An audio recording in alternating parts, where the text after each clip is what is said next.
घर घर में देवरानी जेठानी की लड़ाई खूब देखी होगी, लेकिन देवरानी जेठानी का प्यार हम दिखाने जा रहे हैं आपको प्रगति मैदान में चल रहे 40वें इंडिया इंटरनेशनल ट्रेड फेयर में।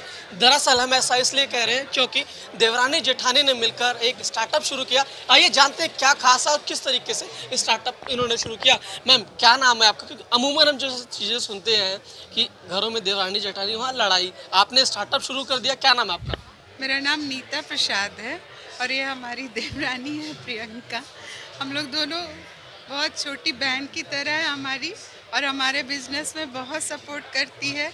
और हम लोग मिलके सोचे हैं इसको थोड़ा और आगे बढ़ाएंगे। अच्छा, शुरुआत किस तरीके से की? क्योंकि नाम देवरानी और जेठानी तो मन में फिर कुछ और ख्याल आने लगता है, शुरुआत कैसे हुई? शुरुआत तो बिजनेस को मैं ही की थी, लेकिन इन लोगों का सबका घर में सपोर्ट रहा मुझे, तभी इतना आगे बढ़ पाए हैं। और अभी हम सोचे हैं कि हम अपनी देवरानी के साथ मिलके थोड़ा बिजनेस को और ठीक आगे है, बढ़ाएं। क्या आपने शुरुआत किया, क्या खास बनाया है आपने? मैंने शुरुआत किया मिथिला पेंटिंग से शुरुआत किया।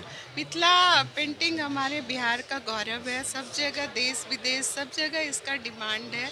और बहुत बहुत मतलब लोग इससे सराहते हैं, बहुत अच्छी चीज़ है।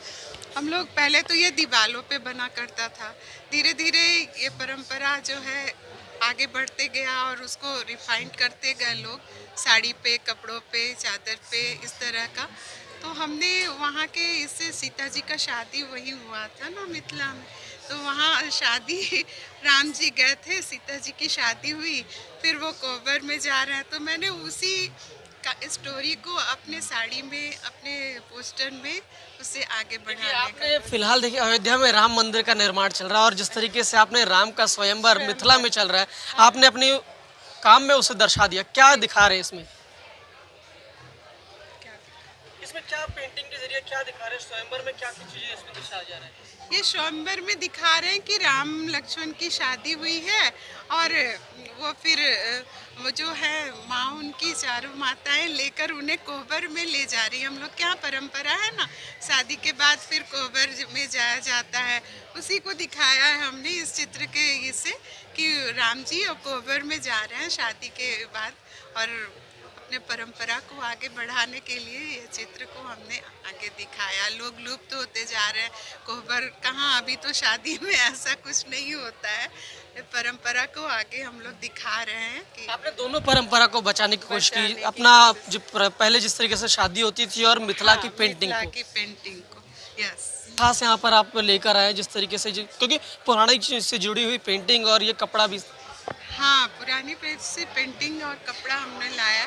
और ख़ास मेरे सारे जितने भी हमारे काम है मधुबनी के ही है, और मधुबनी के ही काम पे हम लोगों ने नया कुछ करने का कोशिश किया। जैसे राधे कृष्ण का रासलीला हुआ, ये भी तो मधुबनी का ये आर्ट में ही आता है। इसी तरह हमने बहुत से राम सीता का और भी दिखाया है कि चारों रानी के साथ उन्हें शादी का तैयारी हो रहा है, ये भी पेंटिंग में हमने दिखाया है। खास राम सीता और राधा कृष्ण के ऊपर ही क्यों दिखाने की कोशिश की गई है?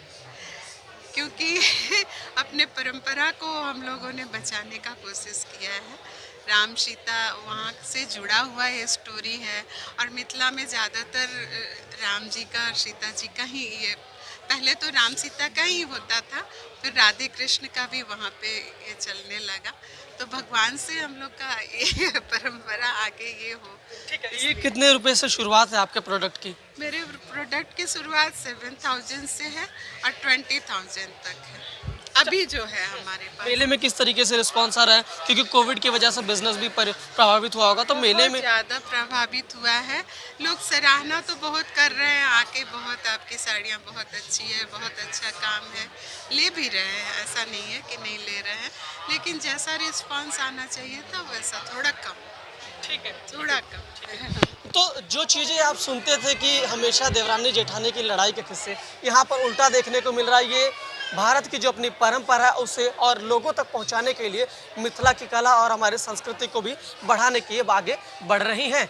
गणेश पाठक, ईटीवी भारत, दिल्ली।